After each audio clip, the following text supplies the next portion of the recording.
धन्य सांगतात. कोणता काळ? पाहुणा भेटला तो काळ, सासरवाडी भेटली तो काळ, पाहुणा भेटला तो काळ, सासरा भेटला तो काळ. असला काळ कोणताच धन्य सांगत नाही जगद्गुरु तुकोबाराय. जगद्गुरु तुकोबाराय आपल्याला का धन्य सांगतात? कोणता? ज्यावेळेस संतांची संगत होईल तो काळ धन्य. मामांची संगत प्राप्त झाल्याच्या नंतरचा काळ आणि आधीचा काळ, आपल्या या ठिकाणी मामांचं वास्तव्य होण्याच्या अगोदरचा काळ आणि आताचा काळ, किती जमीन आसमानचा फरक आहे महाराज. या ठिकाणी मामांचं वास्तव्य होण्याच्या अगोदरचा काळ आणि आताचा काळ.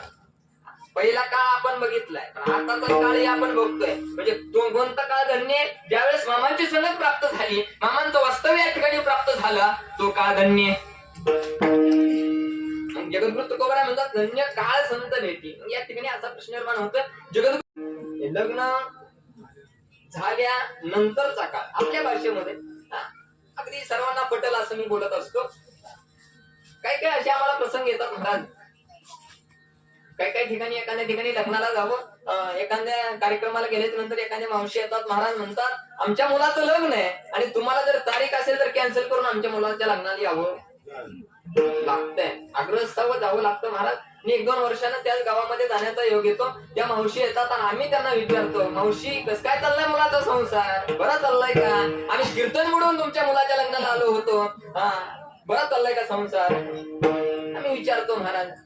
त्या मावशीचं उत्तर होतं येतं, महाराज तो पहिल्यासारखा राहिला नाही विठ्ठल.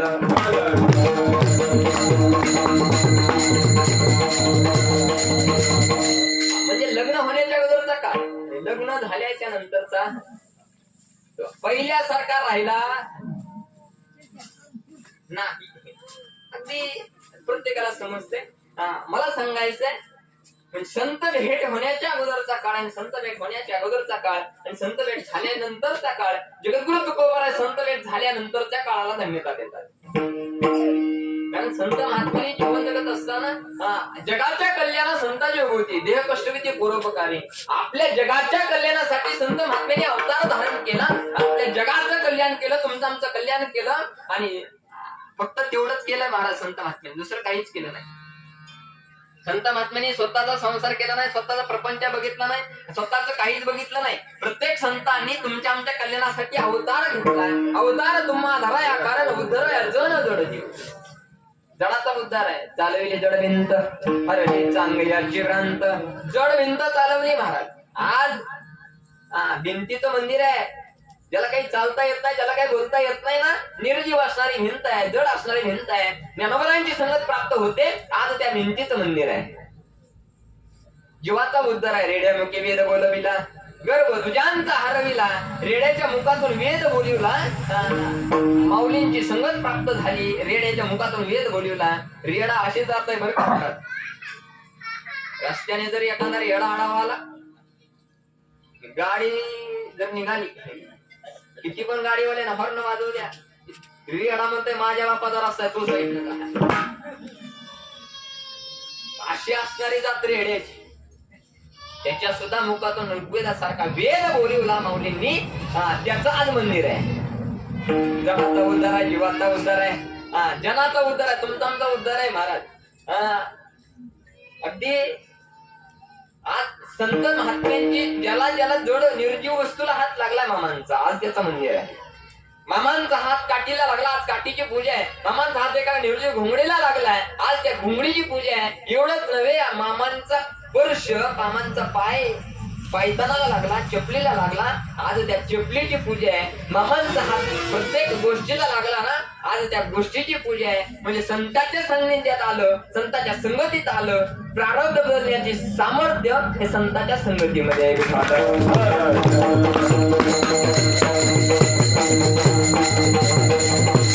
कर्म बदलतंय, प्रारब्ध सुद्धा बदलू शकतो. कर्म कोणाला बदललंय का? कर्म कोणाला चुकलंय का? अरे जगाच्या मालकाला कर्म चुकलं नाही. कर्मे श्रीरामावर वाचा गेला, कर्मे दसरथ युगे पावलाय. जगाच्या मालकाला कर्म चुकलं नाही. प्रभू रामचंद्र होते जगाचे मालक, त्यांना सुद्धा कर्म चुकलं नाही, त्यांच्या सुद्धा जीवनामध्ये दुःख चुकलं नाही. जर प्रभू रामचंद्राच्या जीवनामध्ये जर प्रकाश टाकला गेला ना महाराज, प्रभू रामचंद्राच्या जीवनामध्ये किती दुःख होतं, त्यांना सुद्धा दुःख चुकलं नाही, त्यांना सुद्धा कर्म चुकलं नाही. मला सांगायचंय प्रभू रामचंद्र, तुम्हाला सगळ्यांना रामायण माहित आहे, फक्त आपल्याला स्पर्श करून पुढे जायचंय. प्रभू रामचंद्राच्या जीवनामध्ये दुःख होतं. किती दुःख होतं? अगदी 45 मिनिटांमध्ये राज्यगादी मिळणार होती.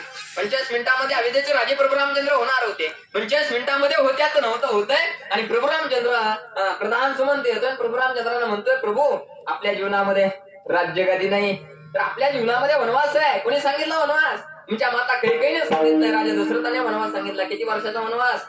14 वर्षाचा वनवास होता महाराज. 1-2 वर्ष नाही, 14 वर्ष वनवास. किती दुःख झालं असेल. अरे 45 मिनिटांमध्ये राज्यगादी मिळणार होती. अयोध्येचे राजे प्रभू रामचंद्र होणार होते. सत्ता हातात नाही जाते, वनवास मिळतोय. किती दुःख झालं असेल. इथं ग्रामपंचायत आपल्याला तर 5-10 वर्ष निस्तरायला लागतं. साधं ग्रामपंचायतला इथं राज्याची सत्ता होती महाराज. आता तो जाते, 14 वर्ष वनवास होतोय. प्रभू रामचंद्र वनवासाला जातात. पुत्र योगाने राजे दशरथांचं निधन होतंय. पुढे 13.5 वर्ष वनवासाला होतात. 6 महिने बाकी असतात. सीता माता आणि रामप्रभू एका झाडाखाली बसलेत आणि गप्पा मारतायत. 13.5 वर्षानंतर सीता माता आणि प्रभू रामचंद्र गप्पा मारतायत. प्रभू रामचंद्र सीता मातेला म्हणतात, अगं सीते, अगदी 6 महिने बाकी आपल्याला अयोध्येला जायला. 6 महिने बाकी वनवास आपला संपायला. 6 महिन्यानंतर आपला वनवास संपणार आहे. 6 महिन्यानंतर आपण अयोध्येमध्ये जाणार आहे. परत आपल्याला मला राज्यावर बसवणार आहे, मी राजा होणार आहे, तो राणी होणार आहे. 6 महिन्यानंतर जे स्वप्न बघताय तोपर्यंत सोनेरी हरण येत आहे आणि सीता मातेला त्या सोनेरी हरणाचा मोह होतोय. रामप्रभू त्या हरणाच्या पाठीमागे जातात. तुम्हाला सगळ्यांना रामायण माहित आहे. आणि तोपर्यंत रावण येतोय, सीता मातेला घेऊन जातोय. किती दुःख रामप्रभूच्या जीवनामध्ये. रामप्रभू सीता मातेच्या शोधार्थ रावणाच्या दिशेने, लंकेच्या दिशेने जात असताना मारुतरायांची भेट होते.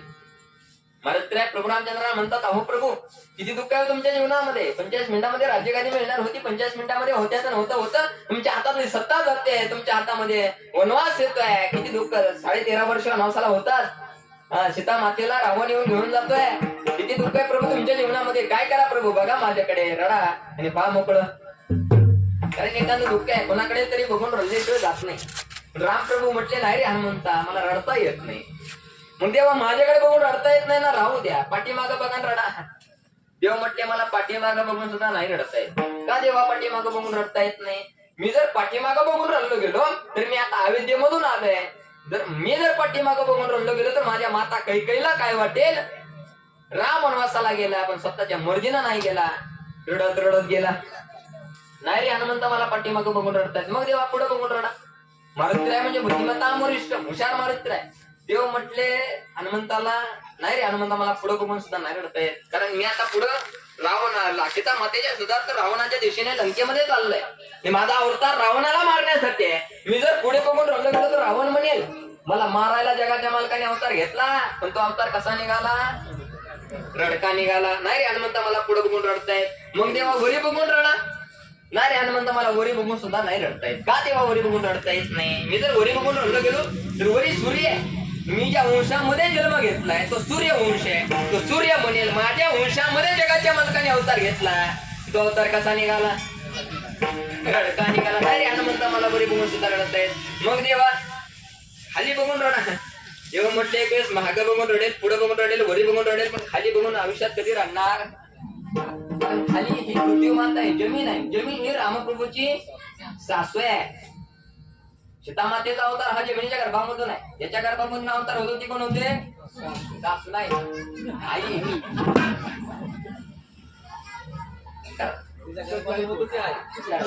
थोडी पाहिजे पाहिजे आईचा जमाना आहे आता बरं का. ज्याच्या गर्भामधून अवतार होतो ती होती आई. आणि बायकोची आई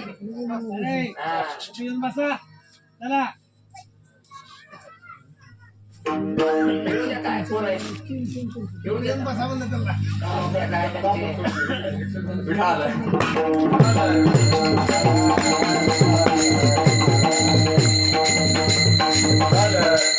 तोरी आता ते लय मोठं आहे बरं का.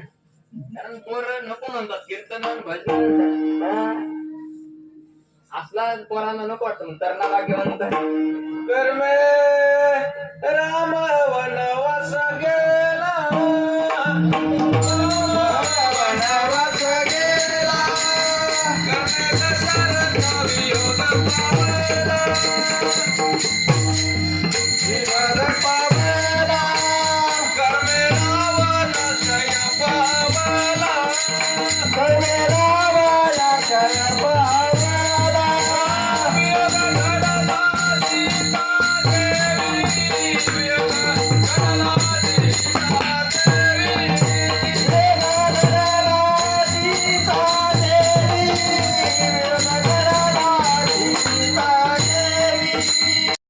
सासूकडे बघून रडायचं नाही, रुसायचं नाही.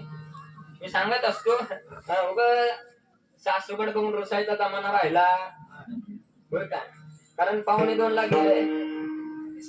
लाख 2.25 लाख कास नाही ना राहिला महाराज. सोपं आहे का? सासा पण अशा झाल्यात निभार आता किती पण दिवस रुस जमणार अवघड झालंय महाराज. सासूकडे पण रुसायचं ना रडायचंय. रामप्रभू म्हणतात मला सासू म्हणेल म्हणा एवढा देखना जावाई मिळाला. कारण देवाचं रूप हे गोड आहे. आवडे रूप गोजरे बरेच प्रमाणात देतात. रूप आलोचनी झाले ओसाजनी गोड तुझे रूप गोड तुझे नामध्ये मज प्रेम सर्व काळ. देवाचं रूप हे गोड आहे. सासू म्हणेल पृथ्वी माता म्हणेल एवढा देखना जावाई मिळाला. पण जावाई कसा निघाला? एवढं दुःख रामप्रभूच्या जीवनामध्ये देवाला सुद्धा दुःख चुकलं नाही. कर्मे श्राम कर्म देवाला सुद्धा चुकलं नाही. पण हे असं कर्म संत महात्म्याच्या सानिध्यात चुकतं. संत महात्म्याच्या सानिध्यात गेल्यावर बदलतं. हे संताच्या संगतीचं महत्व आहे. विठाल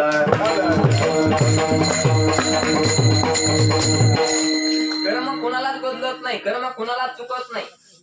आमरायचे दिवस होते महाराज. आणि एक गृहस्थ रस्त्याने चालला. रस्त्याने गृहस्थ चालला. रस्त्याने जात असताना आंबा दिसला त्याच्या डोळ्याला. आंबा दिसला तिथपर्यंत नेलं त्याच्या जरा बोलत चला कीर्तनात असं मोकळं राहायचं. मी काही अवघड विचारत नाही, अवघड सांगत नाही. तिथपर्यंत नेलं त्याच्या आंबा कोणी तोडला? खाल्ला कोणी? तोंडाने. चव कोणी घेतली? जिभेनं. हे बघितलं आमराईच्या मालकाला रट्टे कोणी काढले? रट्टे खाली पाठीनं. पाणी कुठून आलं? आंबा कोणी बघितला होता? चुकलं का? ज्यानं केलंय ना कर्म चुकत नाही महाराज, कोणालाच चुकत नाही. पण असं कर्म संतांच्या संगतीमध्ये चुकतं, संतांच्या सानिध्यामध्ये चुकतं. संतांच्या सानिध्यामध्ये कर्म बदलते, प्रारब्ध बदलतंय. हे फक्त सामर्थ्य संतांच्या संगतीमध्ये. मेलेला माणूस जिवंत करण्याचं सामर्थ्य संतांच्या संगतीमध्ये. विठाल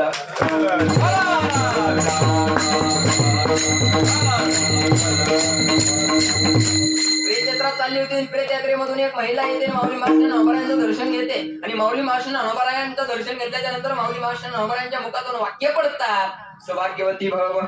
त्यावेळेस ती महिला रडायला लागते महाराज. महिला रडायला लागते आणि माऊलींच्या समोर उभा राहते. माऊलीला म्हणते माऊली आज तुमचा आशीर्वाद खोटा ठरतोय. आज संतांचा आशीर्वाद खोटा ठरतोय. आज तुमच्या मुखातलं वाक्य खोटं ठरतंय. माऊली म्हणतात माझ्या मुखातला शब्द आहे. कारण संत महात्मे सहज बोलणे येतो परेश. सहज बोलले तरी उपदेश ठरायचा, सहज बोलले तरी आशीर्वाद ठरायचा. मामा सहज बोलून जायचे महाराज. मामा सहज बोलायचे तरी तो आशीर्वाद ठरायचा. मामा सहज बोलायचे. संत महात्मे सहज बोलतात. सहज बोलला तरी आशीर्वाद आहे. माऊली म्हणतात माझ्या मुखातला शब्द आहे. तो कधीच वाया जाऊ शकत नाही. पण ती महिला म्हणते की समोरून प्रेतयात्रा चाललेली दिसते ना ती माझ्या पतीची आहे. तुम्ही तर मला आशीर्वाद दिला सौभाग्यवती भाऊ. माझे तर पती गेले आणि तुम्ही तर मला सौभाग्यवती भाऊ आशीर्वाद दिला. ह्या जन्मातला का पुढच्या जन्मातला आहे.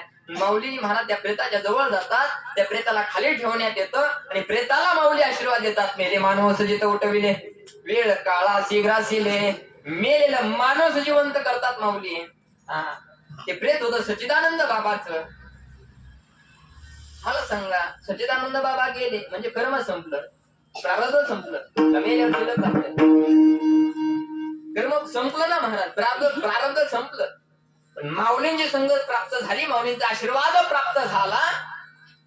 सच्चिदानंद बाबा मेलेले उठून बसले आणि पुढे ज्ञानेश्वरीचे लेखक सच्चिदानंद बाबा होतात. माऊली मावशींना नवराय ज्ञानेश्वरी सांगतात आणि सच्चिदानंद बाबा त्याचं लिखाण करतात. एवढा अधिकार एवढं कर्म बदलतंय हे फक्त संतांच्या संगतीमध्ये. आणि जी संतांची संगत झाली तो काळ धन्य सांगितला अभंगाचा प्रथम चरण.